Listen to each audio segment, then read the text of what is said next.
Y santitas, en esta semana que la iglesia también celebra y se une a la iglesia romana para celebrar la semana de oración por la unidad de los cristianos, es el segundo tema que hoy como ICALI queremos presentarles, queremos compartir con cada uno de ustedes, y especialmente el asunto de aprender un poquito más, primero por esta oración por la unidad de los cristianos, que aparte de oración debe ser una acción de práctica, es orar por la unión de los cristianos, pero practicar estar unido a todas las denominaciones cristianas que nosotros conozcamos.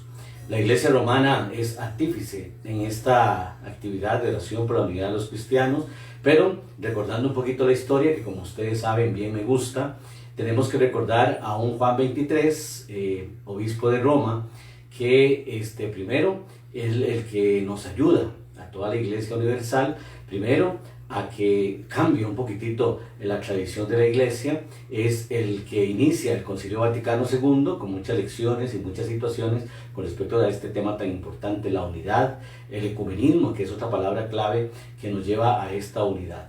Pero Juan 23, en ese Concilio Vaticano II que inicia y fue concluido por Pablo VI, tenemos que aprender que nos dejaron muchos legados, entre ellos la unidad. ¿Qué es la unidad? La unidad no es que nosotros todos pensemos igual, o tampoco la unidad es que todos nosotros pertenezcamos a una única iglesia. Esa no es la unidad. La unidad es buscar que entre lo que ustedes practican y nosotros practicamos, tengamos algo que nos una. El mismo Juan 23 tenía una frase muy hermosa que me gusta mucho recordar, y es que sea más lo que nos une que lo que nos separe. Creo que eso quedó allá en 1968, porque Pablo VI pues poco hizo con respecto a la unidad, a pesar de que le admiramos mucho el levantamiento de excomuniones que hizo a la Iglesia Ortodoxa por medio del patriarca Atenágoras, donde Pablo VI y el patriarca Atenágoras firman el levantamiento de excomuniones que se habían hecho desde el rompimiento en aquel año 1054, donde la Iglesia romana se separa de la Iglesia ortodoxa. Estos reseñas históricas nos van a ayudar un poquitito a comprender por qué es que nosotros hoy queremos seguir dándole énfasis a esta semana de oración por la unidad de los cristianos. Ya obispos de Roma como Juan 23, como Pablo VI, en la historia nos están recordando no una oración por la unidad de los cristianos, sino la práctica de la unidad de los cristianos. Esta frase, que sea más lo que nos una que lo que nos separe, fue lo que creo, considero y pienso siempre que Pablo VI quiso llevar a la práctica con este levantamiento de excomuniones con el patriarca Atenágoras. Pero sigue la historia muy importante. Viene otro obispo en Roma, Juan Pablo II, y entre su gobierno de la iglesia, realiza en Asís una oración universal por la paz. Y esa oración universal por la paz lo llevó a que todas las cabezas o líderes religiosos de cualquier denominación, ya no cristiana, sino cualquier denominación, que creyéramos en un solo Dios, nos uniéramos en ese momento tan importante. Juan Pablo II también fue un artífice fuerte de la iglesia romana que nos llevó a la unidad, ahora sí, más fuerte todavía que Juan 23, a la unidad no solamente de los cristianos, sino de todos los que pregonan la fe en un solo Dios. Esa concentración mundial que hubo en Asís, impresionante también. Juan Pablo II demostró que sí podíamos unirnos todas las denominaciones religiosas, espirituales y hasta filosóficas, para poder orar en aquel momento por la paz. Pero hoy quisiéramos pedir que esa oración también sea por la unidad. Juan Pablo II tuvo mucha buena relación con respecto a las iglesias ortodoxas y otras iglesias cristianas, católicas, no romanas, como somos nosotros mismos, pero quedó hasta Juan Pablo II. Viene el siguiente gobierno primacial de la iglesia, donde todo esto que se había avanzado hasta el año 90, hasta el año 2000 con Juan Pablo II, se vino abajo. Se vino abajo porque este gobierno no creía en el ecumenismo, en la unidad. Era un ego gobierno, ¿verdad? Donde este sumo pontífice lo que hizo fue, pienso yo, irse unos 20 o 30 años de todo lo que se había rescatado durante ese tiempo, a tal punto que tuvo no sé cómo llamarle, pero tuvo la salvedad de decir que mientras los católicos romanos iban a la salvación, al cielo, en buseta, las demás denominaciones iban en carreta. Eso le trajo mucho problema, especialmente con las iglesias orientales, porque lo que se había, vuelvo a repetir, rescatado durante años anteriores, pseudopapa, porque no tiene otro nombre, trajo abajo todo el poder y la fuerza que el ecumenismo en aquel momento había alcanzado. Damos gracias a Dios por su renuncia, porque gracias a esa renuncia también hoy tenemos a un obispo de Roma, Francisco, que tomando la lección de Juan 23, Pablo VI y Juan Pablo II, vuelve a rescatar esa unidad, esa comunión. Vuelve a rescatar la necesidad que tiene la iglesia de unirse, que la unión hace la fuerza, no la división, como lo hizo el pseudopapa anterior. Y también creo que el Papa Francisco, obispo de Roma actualmente, está en una buena comunión no solamente con los ortodoxos, que lo hemos visto durante las noticias. Esto no es algo que les voy a contar nuevo, no, lo hemos visto en las noticias, lo hemos visto en diferentes situaciones, ahora con el internet que es tan importante. No solamente con las iglesias orientales, sino estamos viéndole una unidad con las iglesias ortodoxas, con la iglesia de Canterbury, la anglicana, que es la misma comunión episcopal. Lo hemos visto con muchas. Hace poco me pasaron un video donde se reunió con la cabeza de Utrecht, los veterocatólicos de Utrecht, una iglesia con sucesión apostólica muy válida, en el Vaticano, reunidos con el Papa Francisco. Y pues empezamos a ver lazos de unidad eclesiástica, la unidad de la iglesia. También con el obispo de Canterbury, que también está en varias situaciones durante el año 2020, y lo vemos ahorita actualmente en el 2021. Qué bueno esa unidad, esa unión de iglesia, la iglesia anglicana con la iglesia romana, anglicana pues también con los hermanos episcopales. Esta unidad con los veterocatólicos de Utrecht, que es muy importante para nosotros porque también tenemos esa sucesión apostólica, y vemos a un papa más abierto, un papa más entregado a esta unidad, ya no en papeles como el Concilio Vaticano II, sino ya una unidad en la práctica. Tenemos que aprender también que la unidad no quiere decir que yo tenga que pensar igual que aquel, o aquel tiene que pensar igual que yo. El día que este pequeño concepto nos equivoquemos, santitos y santitas, estaríamos mal. Unidad significa respetar lo que aquel piensa, a diferencia de lo que yo pienso, pero también en el respeto, al margen del respeto, podemos tener una comunión. La palabra comunión significa estar en común, unión, unos con otros, aunque pensemos diferente, aunque actuemos diferente, aunque nuestra posición sea diferente. Cuando vemos estas unidades en la iglesia romana y con estas denominaciones, como les vuelvo a repetir, con los anglicanos, con los episcopales, con la iglesia ortodoxa y ahorita con los veterocatólicos de Utrecht, pues nos da mucho aliciente darnos cuenta cómo el obispo de Roma actual pide la unidad de los cristianos no en la oración únicamente, sino en la práctica.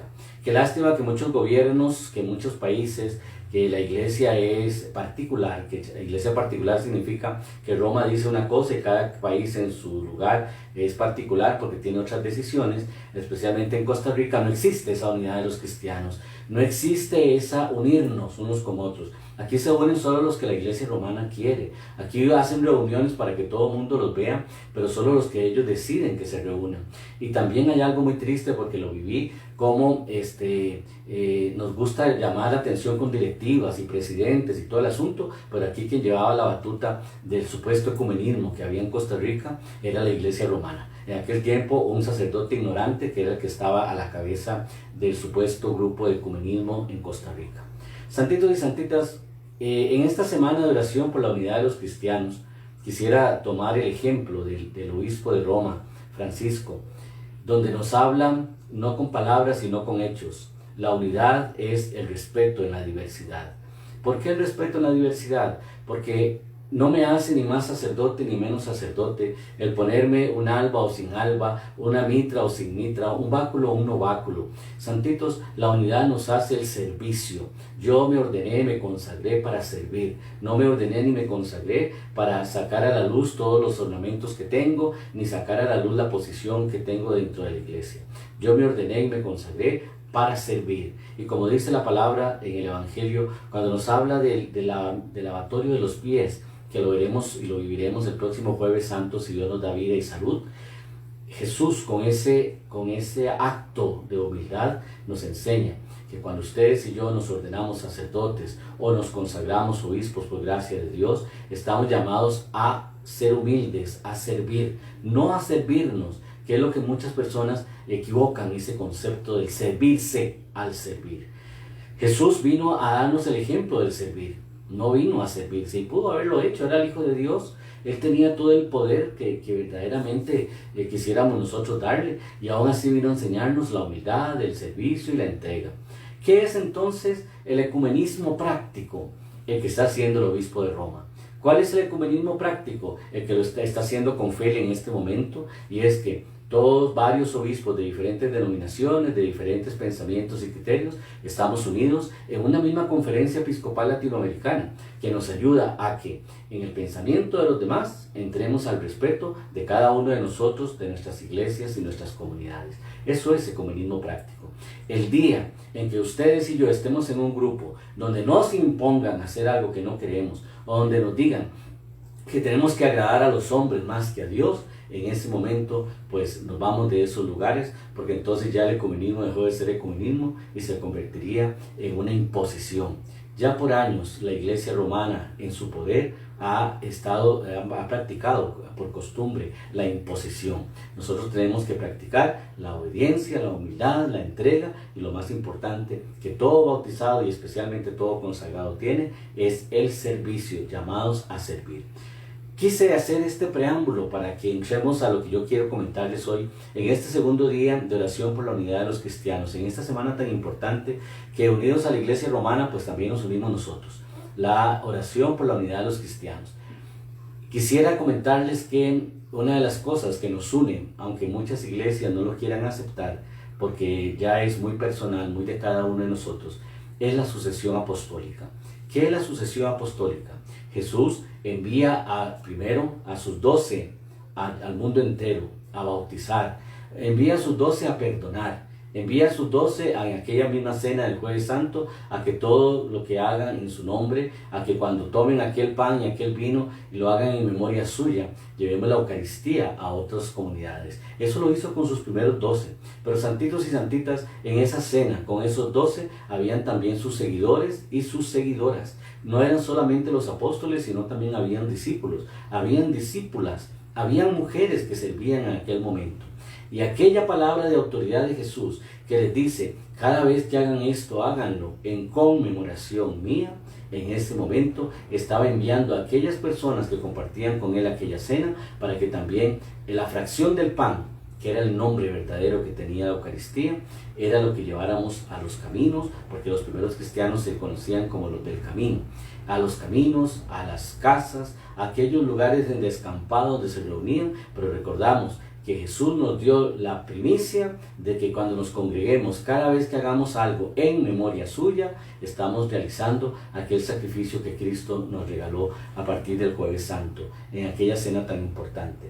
Habían hombres y mujeres, no eran solo los apóstoles, también habían discípulos. Cuando ya viene Jesús y da el envío y manda a esos discípulos, recordemos la palabra, santitos y santitas, después de esos 12 escogió a 72, y después de esos 72 escogió a 102. O sea, quiere decir que Jesús verdaderamente tenía el concepto primero de iglesia expandida, es llevar el evangelio a otros lugares. No solamente se centró en sus primeros 12, que eran los que él formaba, sino que los mandó a ellos, a los 72 y a los 102, a llevar el evangelio a otras naciones. Viene la historia que también me gusta mucho. Ayer precisamente veíamos un documental de Yo conocí a Jesús por History Channel, en History 2. Muy interesante porque hablan pastores, teólogos, profesores, doctores en la materia de diferentes denominaciones. Precisamente me gustó mucho el concepto, pero nos hablaba de un Jesús más práctico, no de un Jesús como el que hemos cerrado en las iglesias, en las eclesiastalidades, que hemos encerrado en una denominación. No, Jesús es más que una iglesia, Jesús es más que una denominación. Jesús es más práctico que dogmático. es más práctico que encerrarlo en una liturgia, es más práctico que encerrarlo en simple y sencillamente una celebración. Jesús es más que cualquier cosa de esas, que también ustedes y yo hemos arrastrado. Hemos arrastrado que para celebrar una misa tenemos que tener un montón de signos y de rituales. Bueno, es parte de la pedagogía con la cual yo voy a manifestar alguna celebración. Los signos, los colores, los ornamentos, todo lo que el altar tiene es una pedagogía para aprender nosotros un poquito sobre lo que yo quiero exponer al pueblo santo de Dios. Pero santitos y santitas, aprendamos algo importante hoy, en el segundo día de la semana de oración por la unidad de los cristianos. Jesús es más que una misa, Jesús es más que un culto, Jesús es más que una oración, Jesús es más que todo eso. Ojalá ustedes y yo en esta semana aprendamos a no encerrar a Jesús en algo tan mínimo ni tan pequeño, porque Jesús es más que cualquier otra situación que ustedes y yo podamos llevar a la práctica. Algo muy importante que también hoy quiero compartir con ustedes. Hablamos de los 12. De esos 12, Judas se quita la vida porque no pudo llevar esa carga tan grande que verdaderamente le dio el ser parte del plan salvífico de Cristo. Pero también vamos a aprender algo también importante. Vino en Hechos de los Apóstoles Matías y sustituye a Judas, pero también en Hechos de los Apóstoles, escritos por Lucas, el seguidor, el admirador de María. Lucas se reconoce él mismo como apóstol de Jesucristo. Y tenemos a Saulo, oriundo de Tarso, que también toma la posición de ser un apóstol de Jesús.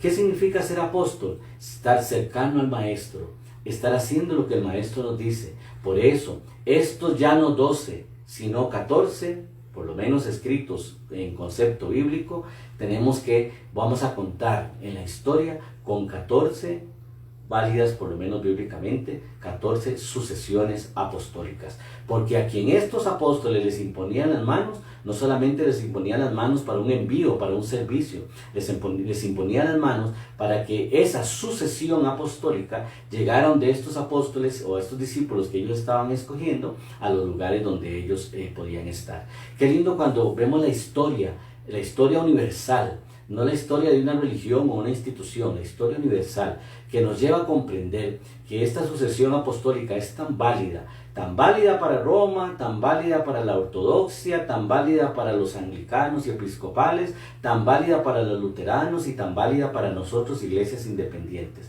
¿Por qué tan válida, santitos y santitas? Porque solo el hecho de que yo aprenda, entienda, comprenda y no sea ignorante, de que cuando veo un sacerdote vestido de sacerdote, con su sotana o sin su sotana, pero por lo menos con su clerical, que ese clerical se lo tenemos que agradecer a la iglesia anglicana. Cuando lo veamos con ese clerical, sepamos que es sacerdote de Cristo, sin importar la religión, sin importar la iglesia, sin importar la denominación, es sacerdote de Jesucristo. Ese hombre o esa mujer, en el caso de los sacerdotisas, han dado su vida al servicio de la iglesia, al servicio de Jesucristo. El hecho simple, santitos y santitas, de que yo deje todo lo que tengo, deje mi familia, deje mi trabajo, deje hermanos y hermanas y me una a la misión de Jesucristo, ya ese acto tan importante me hace a mí ser un fiel servidor de Cristo en cualquier iglesia, en cualquier denominación, en cualquier lugar donde yo quiera servir. Claro está que para que aquel servicio sea válido y legal, tengo que tener un orden o una consagración válida y legal. ¿Dónde tomamos la validez? Cuando el obispo que me ordena sacerdote tiene sucesión apostólica. Cuando el obispo que me hace obispo o los obispos, porque para que una consagración episcopal sea válida, según la tradición de la iglesia, ocupamos 3 obispos. Entonces, que los 3 obispos que nos ordenen o nos consagren, tengan sucesión apostólica válida. Con solo esa validez de sucesión apostólica, ya los sacramentos y todas las acciones pastorales que realicemos son válidas.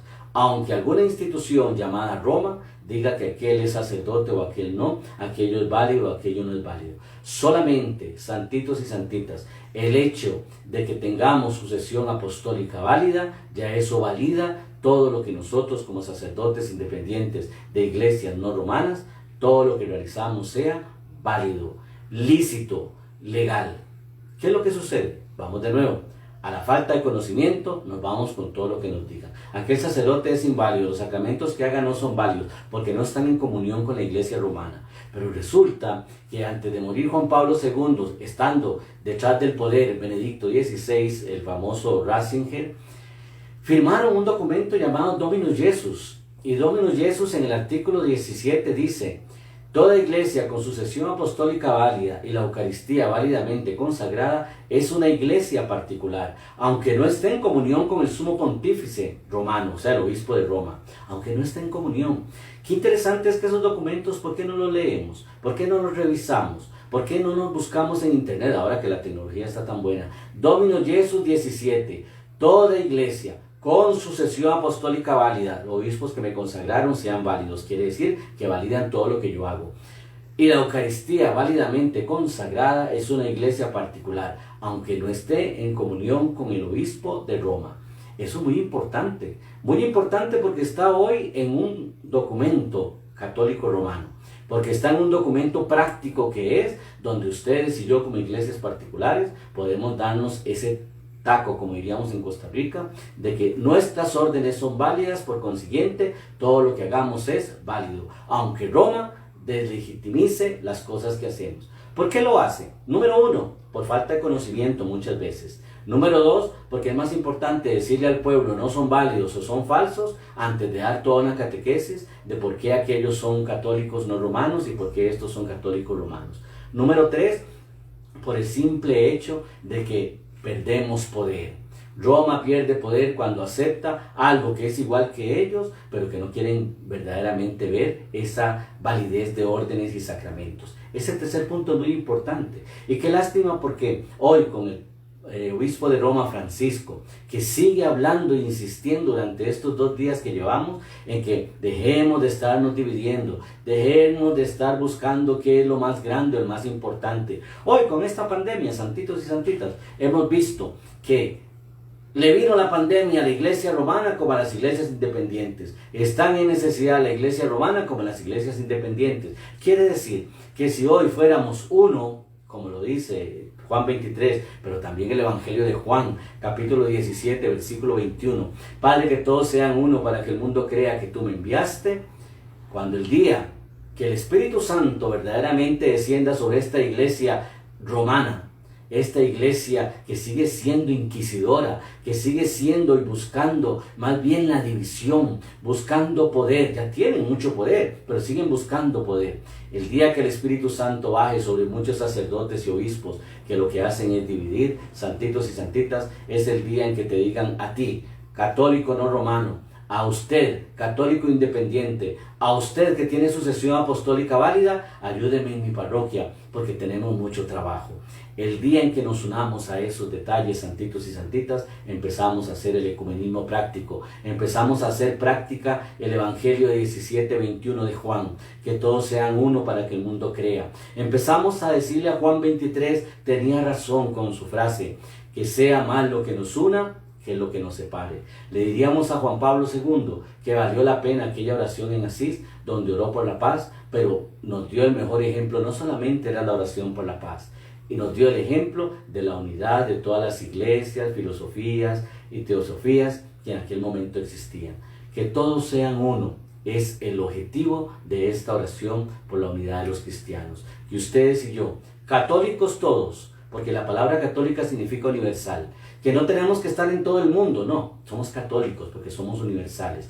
Apostólicos porque tenemos sucesión válida, porque los sacramentos que hacemos son válidos y porque todo lo que nosotros trabajamos es válido ante los ojos de Dios. Nosotros no tenemos que esperar hasta que una institución ya obsoleta nos diga si somos válidos o no somos válidos. La validez de nuestras órdenes nos da, primero, el llamado que Jesucristo nos hizo por medio del bautismo. Segundo, que yo opté por entregar mi vida al servicio del Señor, en la iglesia que sea, pero opté.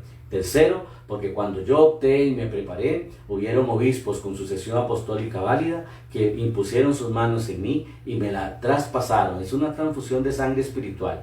La sucesión apostólica es lo que aquellos obispos que recibieron de sus obispos válidamente consagrados imponían en mí, y acepté esa sucesión apostólica que hasta el día de hoy le da validez a las cosas que realizamos. Santitos y santitas, ojalá Dios quiera, perdonen la redundancia, que ustedes y yo a partir de hoy, en este día tan importante, en esta semana que ha sido una semana que va a marcar la historia, tanto de Cali como de toda nuestra Iglesia Universal, va a marcar la historia de que estamos aprendiendo.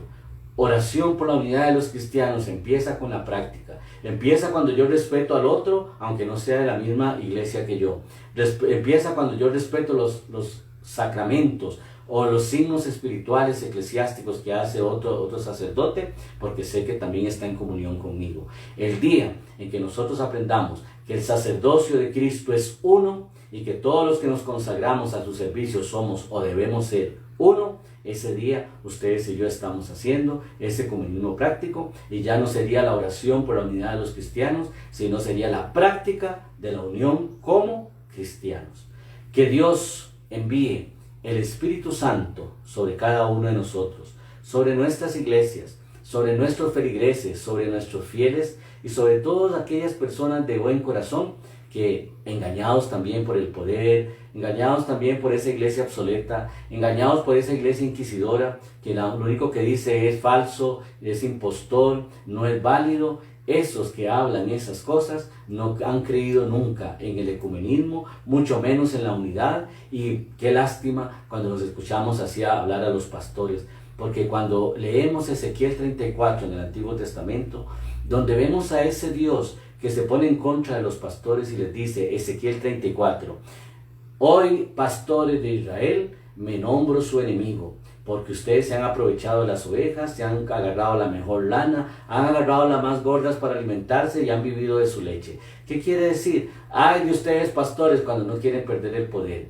Ay de ustedes, pastores, cuando no quieren dar el brazo a torcer de otras realidades eclesiásticas que existen también al servicio de la única y verdadera Iglesia de Cristo, que no tiene un nombre denominacional, que no es en un estado o en un lugar. La Iglesia de Jesucristo existe cuando usted abre las puertas de su casa, como en los primeros cristianos, y empieza a congregarse en el nombre de ese Dios que es Padre, Hijo y Espíritu Santo. Escuchamos la palabra de aquellos del camino, que es el evangelio actual de hoy, la buena nueva, la noticia de Cristo, y es esa iglesia doméstica, esa iglesia del camino, esa iglesia donde ustedes y yo nos realizamos. ¿Por qué nos realizamos, santitos y santitas? Porque queremos ser como Cristo nos invitó, que todos sean uno. Padre, para que el mundo crea que tú me enviaste. Que ese Espíritu Santo de Dios se derrame sobre cada uno de nosotros, sobre todas nuestras iglesias, sobre todas nuestras comunidades. Oremos por los que nos persiguen. Hagamos oración por aquellos que hasta el día de hoy, preparados o con títulos, no tienen esa sabiduría o esa apertura. Oremos por los ignorantes para que dejen de estar impartiendo ignorancia ante todas las personas que los siguen. Y en este momento, ante la presencia de Jesús en la Eucaristía, vamos a hacer esta pequeña oración que los invito a ustedes en este día tan especial de la unidad de los cristianos. Padre, en el nombre poderoso de Jesús, sumo y eterno sacerdote, en esta semana de unidad, de oración por la unidad de los cristianos, te pedimos por todas nuestras iglesias, te pedimos por todos los que están luchando de una u otra manera por la unidad, porque todos seamos uno. Padre, para que todos los esfuerzos que hoy se están haciendo en diferentes cabezas de iglesia, sea para tu mayor honra y gloria. Toma control, Señor, de los trabajos pastorales y sociales que muchas veces las iglesias no romanas realizan, que muchas veces las iglesias independientes están haciendo, al silencio del trabajo. Padre, toma control de todos los obispos y sacerdotes no romanos e independientes que siguen trabajando a pesar de las persecuciones de la misma iglesia romana, a pesar de los desaires, a pesar de los señalamientos. Oramos, Señor, por todos los sacerdotes y obispos romanos ignorantes que no reconocen la unidad ni mucho menos el ecumenismo, que no reconocen nuestras órdenes. Padre, para que ellos no tengan que cargar esta ignorancia hasta el día que partan de este mundo a tu presencia. que no tengan que dar cuenta de la división que hicieron, sino que más bien hayan sacerdotes y obispos entregados a la unidad en la diversidad de pensamientos, acciones y actitudes. Padre, oramos por nuestras iglesias independientes, para que en esta semana de oración por la unidad de los cristianos demos no solamente de palabra, sino de obra y de testimonio, todas las cosas maravillosas que tú haces en nuestras comunidades y especialmente entre todos los nuestros. Bendice nuestras iglesias, bendice nuestras comuniones, bendice a nuestros sacerdotes y obispos, bendice a todos nuestros formandos, nuestros seminaristas, nuestros postulantes, bendice a nuestros religiosos que también se unen hoy a nuestra iglesia, para que tú, Señor, junto con todo el pueblo santo de Dios que son los bautizados, que tomaron la decisión de seguirte a ti por medio de nuestras denominaciones, nos ayudes a que con palabra y con el testimonio busquemos la unidad no solamente de los cristianos, sino esa unidad en la diversidad de pensamientos, de actitudes y de acciones. Padre, aunque nos persigan, aunque nos señalen y aunque nos juzguen, nuestra mirada está puesta en ti, nuestro único y verdadero pastor, porque te imitamos a ti, Cristo, a ti el que dio la vida por nosotros y por los nuestros, a ti que nos enseñaste el don de la obediencia y de la entrega y del servicio, para que imitándote solo a ti, nuestro Creador, también llevemos ese testimonio en nuestras comunidades. Que no sea lo que digamos, sino lo que impactemos. Que no sea la prédica ni la homilía, sino el testimonio de vida que demos nosotros ante todos aquellos que nos siguen. Que los demás vean en nosotros el rostro de Jesucristo, verdadero hombre y verdadero Dios, entregado al servicio de los más necesitados. Que el Evangelio de Mateo 25, del 35 al 45, todo lo que hicieron con estos hijos míos más pequeños conmigo lo hacían, seamos nosotros esos sacerdotes para siempre, imitando a ese Cristo que lo que hizo fue buscar la unidad, llevar su palabra de amor y de misericordia y de gracia, sin necesidad de dar títulos ni mucho menos puestos. A ese Jesús al cual seguimos, pedimos en esta semana de oración por la unidad de los cristianos, para que nos ayude a ser cada día más semejantes a Él. Toma control, Señor, de las intenciones que tenemos todos nosotros, y Cali, la Misión Apostólica San Pablo de Tarso, el Seminario San Esteban, y todas aquellas personas que con sincero corazón se unen a esta semana de oración por la unidad de los cristianos, para que seamos testimonio de ese Jesús que nos invita a ser uno, como el Padre y Él eran uno. A ti, Señor, damos la honra, la gloria, el honor y el poder. Gracias por estos momentos que nos regalas, gracias por la vida y gracias por la salud y por todo aquello que viene para nosotros, que lo recibimos en el nombre poderoso de Jesús. A ti sea la honra, la gloria, el honor y el poder hoy y siempre, por los siglos de los siglos. Así sea. Gracias por este momento, gracias por estar con nosotros en esta semana de oración por la unidad de los cristianos. Mañana tendremos a otro compañero o compañera nuestra que también comparta con nosotros esta unidad. Ayer tuvimos a nuestro postulante diácono, Reiner Machado, desde Cuba, regalándonos este momento tan importante. Así que muchas gracias por acompañarnos. Oren mucho por nosotros, por favor. Oren mucho por la unidad y seamos parte de la unidad y no de la división. Dios les bendiga y que pasen un feliz martes. Próximo.